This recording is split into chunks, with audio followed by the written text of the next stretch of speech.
करेंगे और फिल्में भी वो जो कि फ़लस्तीन और इसराइल वाले इशू पर बनी हुई है और फ़लस्तीन का जो सही मौक़िफ़ है उसको उन फिल्मों ने सही तरीके से प्रेजेंट किया। इन पर हमने बात करनी है कि वो कौन सी फिल्में जो कि आप देखें और आपको पता चलेगा कि जी फ़लस्तीन जो है वो उसके साथ हो क्या रहा है। एक फ़िल्म, सबसे इम्पॉर्टेंट फ़िल्म जो कि स्टीवन स्पीलबर्ग की है, शिंडलर्स लिस्ट, वो तो हर आदमी को देख लेनी चाहिए क्योंकि उसने ये बताया कि इसराइलियों के साथ क्या हुआ और इसराइलियों को इस कदर मसलूम बनाकर पेश किया, इस कदर मतलब फिल्म मेकिंग में वो क्लास है भाई, कमाल फिल्म है। नेटफ्लिक्स पे भी मौजूद है शिंडलर्स लिस्ट। और कहते हैं हो बेचारे ये तो मजलूम तरीन लोग हैं, लेकिन जो हकीकत है वो जाहिर है इसके बरक्स है कि उन्होंने क्या क्या किया फ़लस्तीनियों के साथ और किस तरीके से अब भी वो जुल्म के पहाड़ तोड़ रहे हैं। हारून शोएब साहब हमारे साथ मौजूद हैं, फिल्म एनालिस्ट है हमारे, वो हमें बताएंगे वो कौन सी फिल्में हैं जो हमें फ़लस्तीन को जानने के लिए, समझने के लिए देखनी ज़रूरी है। अस्सलाम वालेकुम जी, कैसे हैं सर? बिल्कुल ठीक। जनाब अली, शुरू करते हैं जी फिल्मों से शुरू करने से पहले जो आप बात कर रहे थे वैस के ये जो एक फिल्म का मीडियम यूज़ करके जिस तरह एक नैरेटिव बिल्ड किया जाता है, उसको थोड़ा सा हमें सबको देखने की ज़रूरत है कि देखिए किस तरह वेस्ट ने जो है वो एक सर्टन नैरेटिव को जो है वो इतना मजबूत बना दिया कि अब दुनिया जो है वो उसको as a universal truth truth समझते हैं, लेकिन कहीं हमने शायद अपना case, and by hum I mean nations which have not been in that powerful position, उन्होंने शायद अपना केस उस तरह प्रेजेंट नहीं किया और स्पेशली मुस्लिम कंट्रीज़ ने उस तरह वो, हालांकि आप ये देखिए कि इजिप्ट में, जॉर्डन में और दूसरी अरब कंट्रीज़ में भी सिनेमा की तारीख बड़ी स्ट्रॉन्ग है। सिनेमा है वहाँ पे, ईरान में बहुत स्ट्रॉन्ग है, लेकिन क्योंकि ईरान का सिनेमा उस तरह एक्सपोज नहीं होता, फिल्म सर्कल्स के अलावा कहीं भी नहीं देखा जाता, तो वो जो अरब कंट्रीज़ हैं उनको ये लीड लेनी पड़ेगी और लेनी चाहिए थी कि वो इस काउंटर नैरेटिव को भी प्रेजेंट करते हैं मैदान में। बिल्कुल सलाउद्दीन अय्यूबी वाली सीरीज बन रही है, क्या करते हैं? बिल्कुल बन रही है जी। अच्छा, मैं जो फिल्म पहली मुझे क्योंकि मुख्तलिफ अदवार रहे हैं फ़लस्तीनियन फिल्म मेकर्स के, वॉर से पहले, फिर वॉर के बीच में जहाँ जहाँ गैप मिलता रहा वहाँ वो लोग फिर दोबारा काम करने की कोशिश करते रहे। तो 1996 में एक फिल्म आई थी, chronicles of a disappearance. Okay. Elia Suleiman एक फिल्म मेकर हैं पैलेस्टाइन के, जो कि यूएस में रहे और फिर वहाँ से पैलेस्टाइन वापस आए और उन्होंने फिर फिल्म मेकिंग, जब मॉडर्न अगर हम हिस्ट्री देखते हैं पैलेस्टीनियन फिल्म मेकिंग की, तो उन्होंने वहाँ से शुरू की। और ये क्रॉनिकल्स ऑफ अ डिसअपीयरेंस इसलिए बहुत ज़्यादा एक्सपेरिमेंटल और बहुत पावरफुल फिल्म है क्योंकि उसमें कोई स्क्रिप्ट नहीं था, कोई एक्टर्स नहीं थे, उन्होंने अपनी ही फैमिली को, अपने फ्रेंड्स को लेकर वो फिल्म बनाई थी। और आप डॉक्यूमेंट्री है ये? नहीं, it's a series of sketches. अच्छा। It doesn't have a coherent narrative. सही, छोटी-छोटी कहानियां हैं, छोटी-छोटी सी कहानियां हैं, एवरीडे के वो छोटे-छोटे से सीक्वेंसेस हैं, उनको जोड़ के उन्होंने एक डिफरेंट जॉनरा में एक फिल्म बनाई। और वो इसीलिए इतनी ज़्यादा इम्पॉर्टेंट है क्योंकि वो आपको ये बताती है कि जब एक माशरा बिल्कुल जिसको इतनी बड़ी फोर्सेस तबाह करने के लिए तैयार हों, जहाँ पे कोई गुंजाइश ना हो कि आप किसी भी किस्म का क्रिएटिव परस्यूट कर सकें, ज़िंदगी के आप क्राइसिस में इस वक्त मुब्तला हैं, तो फिर वहाँ पर आर्टिस्ट किस तरह चीज़ों को बताने की कोशिश करता है। So it's a cry for help, I would say. It's a beautiful film. Unfortunately वो बहुत ज़्यादा अवेलेबल नहीं है। मैंने वो उसके कुछ पीसेस देखे हैं, लेकिन वो एक बहुत खूबसूरत फिल्म थी और बहुत ज़रूरी है कि उसकी बात की जाए। दूसरी फिल्म जिसको मैं अगेन दोबारा, एलिया सलमान की फिल्म है 2002 की, which is called divine intervention. अच्छा, ये बहुत खूबसूरत फिल्म है, ये अवेलेबल भी है ऑनलाइन, थोड़ा सा ढूंढना पड़ता है लेकिन मिल जाती है। डिवाइन इंटरवेंशन इसलिए बहुत अहम फिल्म है कि इसमें जिस तरह आपने कहा ना कि छोटे छोटे वाक़यात, इट्स अ कोहेरेंट नैरेटिव, उनसे बताया गया है कि क्या सिचुएशन रही उस वक्त। इसमें एक बड़ा खूबसूरत छोटा सा पीस मैंने जो देखा और मैं आपके साथ भी शेयर करना चाहता हूँ, वो ये है कि एक टूरिस्ट आया है तल अवीव में।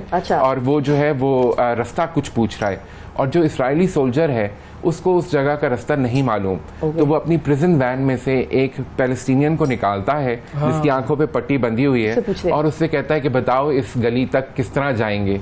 वो उसको 3 रास्ते बता देता है उसी जगह पे जाने के, आंखों पे पट्टी बंधे, क्योंकि वो जमीन उसकी जमीन है भाई। वाह वाह वाह। वो जानता है कि इसकी गली मोहल्ले कूचे वो सब जानता है और वो इसराइली नहीं जानता, लेकिन इसराइली इस वक्त जो है वो पावर में है और वो काबिज है, ये करते हैं कि जमीन हमारी है। और वो टूरिस्ट जो है वो देख रहा है कि ये देखिए ये क्या हो रहा है, लेकिन दुनिया देख रही है और खामोश है, दुनिया अंधी है, खामोश है। बिल्कुल जी।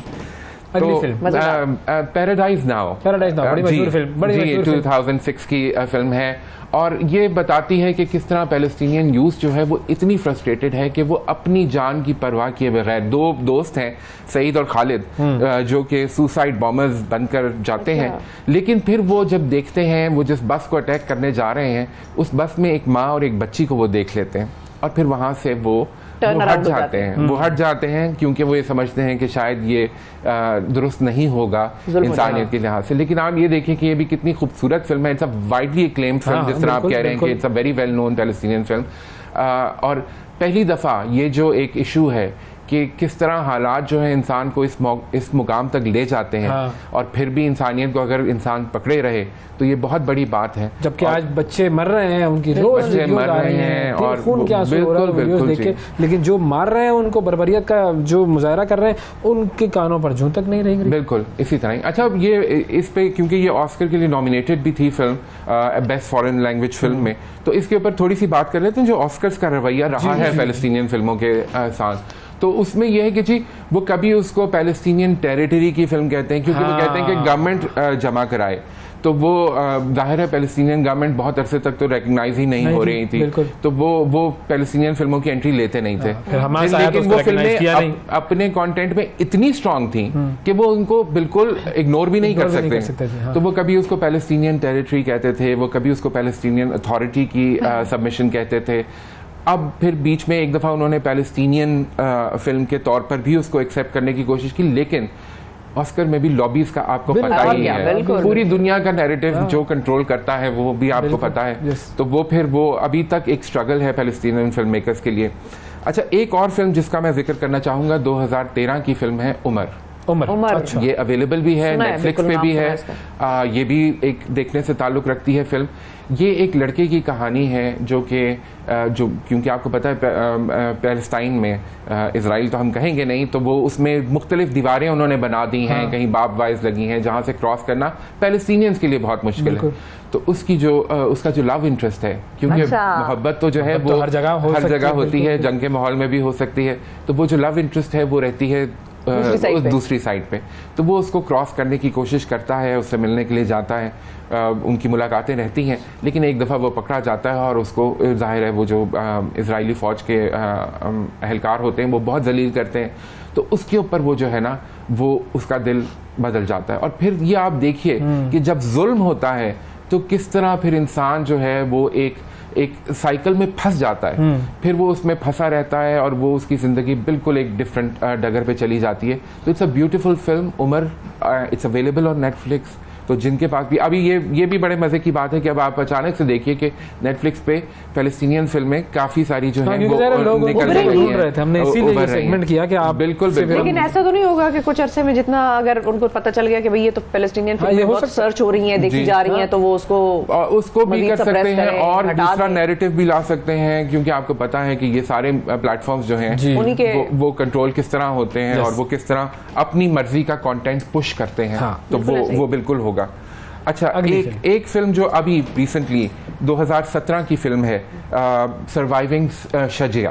Gaza surviving Shujaiya. शजिया एक नेबरहुड है जहाँ पे एक लड़की है बसान दाहिर उसका नाम है, और वो बिल्कुल छोटी सी बच्ची है और वो उस पूरे नेबरहुड को बॉम्ब कर दिया जाता है इजरायली फोर्सेस की तरफ से, और ये एक डॉक्यूमेंट्री फिल्म है, दस्तावेजी फिल्म है, सो ये एक एक्चुअल केस के ऊपर है। 2 एम्बुलेंस ड्राइवर्स हैं पैलेस्टीनियंस जो जाते हैं उस रबल में से उस बच्ची को निकालते हैं। बच्ची शदीद ज़ख्मी है, उसकी 6 फैमिली मेम्बर्स जो हैं वो मर चुके हैं, और वो बच्ची जो है वो रिहेबिलिटेशन सेंटर में लेकर जाई जाती है, जो भी हॉस्पिटल की मेक शिफ्ट सी अरेंजमेंट है वहाँ पे। और उसको तिब्बी इमदाद दी जाती है, वो बच्ची बच जाती है। ये कहानी उसके बारे में है और ये एक्चुअल स्टोरी है, मतलब it's a documented story as it's happening, उसको फिल्म मेकर ने डॉक्यूमेंट किया है। और फिर वो उस बच्ची को जो है वो उसकी रिहेबिलिटेशन दिखाते हैं, और वो जो दो एम्बुलेंस ड्राइवर्स थे जिनका काम उस बच्ची को सिर्फ वहाँ से निकाल के अस्पताल तक पहुँचाना था, वो रोज़ उस बच्ची को विजिट करते हैं, उसके लिए चॉकलेट्स लेकर जाते हैं, और वो ये देखते हैं कि ये उनके लिए वो एक होप का इस्तारा बन जाती है। It's a beautiful film, it's available on YouTube, और ये लिमिटेड टाइम के लिए यूट्यूब पे अल जजीरा ने फ्री रखी हुई है। सो जो लोग देखना चाहते हैं वो प्लीज़ ये जाकर देखें। I think it's a 10-day free premiere, तो वो अगर देखना चाहते हैं तो वो जरूर ये देखें। Surviving Shujaiya. ठीक है, अच्छा जी, फिर एक और विटनेस सीरीज की फिल्म है between fire and sea. Witness भी तो जी बिल्कुल documentary, it's also a documentary. ये एक जी अहमद अबू अतरमा एक यूथ है पैलेस्टीनियन, 2018 में उसने एक ये कोशिश की थी थ्रू फेसबुक कि उसने कहा जी हम एक पीसफुल मार्च करेंगे और हम चले जाएंगे, ये जो बीच में दीवारें बना दी गई हैं हम देखेंगे कि हम पीसफुली जाते हैं तो ये दीवारें हमें कैसे रोकती हैं, क्या करेंगे, क्या होता है, बिल्कुल। और फिर उसके साथ क्या होता है। तो वो जो नॉन वायलेंस की अप्रोच है वो भी पैलेस्टीनियंस ने बहुत इस्तेमाल करके देखी है, लेकिन कोई फायदा नहीं हुआ। वो खुद डिसइल्यूजन हो जाता है, और आखिर में एक्चुअली इस फिल्म का टेक अवे यही है कि वो यूथ जो कि ये समझती है कि शायद मैं नॉन वायलेंस के थ्रू या पॉलिटिकल प्रोसेस के थ्रू ये मसला हल कर पाऊंगा, वो भी नाकाम हो जाती है और डिसइल्यूजन होकर बैठ जाती है। तो ये एक और बहुत अहम फिल्म है। बिल्कुल ठीक। अच्छा, 2020 की फिल्म जो मेरी फिल्म, मेरे दोस्त हैं उनकी फिल्म है जी अमीन की, बिल्कुल अमीन की फिल्म है। अमीन ने वो फिल्म बनाई, Amin is a Palestinian filmmaker, और वो पैलेस्टीनियन हैं लेकिन उन्होंने ये फिल्म अपनी एकेडमी अवार्ड्स के लिए भेजी जॉर्डन की तरफ से। जॉर्डन की ऑफिशियल एंट्री थी। इसका नाम है 200 मीटर्स। ये भी अवेलेबल है ऑन नेटफ्लिक्स। अच्छा। सो 200 मीटर्स एक कहानी है एक ऐसे बाप की जो किसी काम से दूसरी तरफ जाता है और रातों रात जो है वो दीवार खड़ी कर दी जाती है और वो वापस अपने बच्चों तक नहीं आ पाता। और 200 मीटर का फासला है और वो ये देख रहा है कि दूसरी तरफ उसकी फैमिली है और वो इस तरफ है, और अब पता नहीं वो कब अपनी फैमिली से मिल पाएगा। अब उसमें एक सीन मैं थोड़ा सा बताऊं आपको, I don't want to give spoilers, लोग देखें कि वो टॉर्च लेकर ना उससे कम्युनिकेट करने की कोशिश कर रहे हैं। वो टॉर्च से लाइट बंद करता है, खोलता है, और वो अपने बेटे से बात करने की कोशिश कर रहा है। उसको पता चलता है कि उसके बेटे को कोई एक्सीडेंट हुआ है और वो वहाँ नहीं पहुँच पा रहा। इट्स अ ब्यूटिफुल फिल्म, और ये बड़े हसास दिल से अमीन ने बनाई। और मैं जब भी उससे बात करता हूँ, अभी भी मेरा उससे रब्ता हुआ कुछ अर्से पहले, अब उसकी जो डीपी है वो बिल्कुल ब्लैक है और वो किसी सवाल का जवाब नहीं दे रहा है। Hope he is well. तो लेकिन ये है कि ये फिल्म जो है वो ऑस्कर नॉमिनेशन के लिए जॉर्डन की तरफ से गई, ऑस्कर ने एक्सेप्ट नहीं की, लेकिन ये बहुत खूबसूरत फिल्म नेटफ्लिक्स पे मौजूद है। आई वुड अर्ज एवरीवन कि थोड़ा सा वक्त निकालें और ये फिल्म देखें। फाइनली हम जरका की तरफ भी चले जाएं। अरे हाँ, जरका बिल्कुल जरूरी है जी। रियाज शाहिद साहब की बड़ी क्लासिक कल्ट क्लासिक फिल्म है। जरका एक ऐसी फिल्म थी 1969 की जो कि पाकिस्तान में बनी पैलेस्टीनियन इशू के ऊपर, और इसमें इजाज साहब थे, इसमें नीलो थी, इसमें तालिश थे, इसमें नासरा साहिबा थी, तो और हबीब जालिब का वो गाना तो आप लोगों के जहन में होगा ही, रक्स जंजीर पहनकर भी किया जाता है। मेहदी हसन साहब और नसीम बेगम, पॉलिटिकल कनोटेशंस बिल्कुल वो उस वक्त भी थी जी, हमारे लिए भी थी, उनके लिए तो है ही, कितने सालों से चल रही है। लेकिन ये बहुत खूबसूरत फिल्म रियाज शाहिद की, और BBC ने इसको जो है पाकिस्तान की टॉप 10 फिल्म्स के पोल में शामिल किया था। स्टोरी क्या है, थोड़ी सी अगर बता सकें। इसकी स्टोरी है जी, ये एक खातून है जरका के नाम से, जो कि रेजिस्टेंस फाइटर है पैलेस्टीनियन कॉज के लिए, और कॉलोनाइजेशन जो उस वक्त ज़ाहिर है 1969 की बात हो रही है, जिस तरह की कॉलोनाइजेशन इजराइल कर रहा था, जिस तरह वो आहिस्ता आहिस्ता करके उन्होंने सारी ज़मीन ग्रैब की है पूरी पैलेस्टाइन की, तो ये उसको हाईलाइट करती है फिल्म। और ये एक बहुत खूबसूरत फिल्म, बहुत हसास फिल्म, लेकिन यह है कि कहाँ देखी जा सकती है? यूट्यूब वगैरह? ये यूट्यूब पे अवेलेबल है। यूट्यूब पे आप ज़ाहिर है कि बेहतर तरीका यही है कि यूट्यूब पे देख ली जाए। लेकिन इस फिल्म का ये गाना जो अगर हम हम देख लें तो ये भी गाना इन इटसेल्फ बहुत ज़्यादा जो है सिंबॉलिक इसकी एक वैल्यू थी। ज़रका देखें, ये अवेलेबल है जी, बिल्कुल ज़रका अवेलेबल है और वो देखी जा सकती है। बहुत शुक्रिया अदा करेंगे हारून साहब, बहुत शुक्रिया दिया आपने।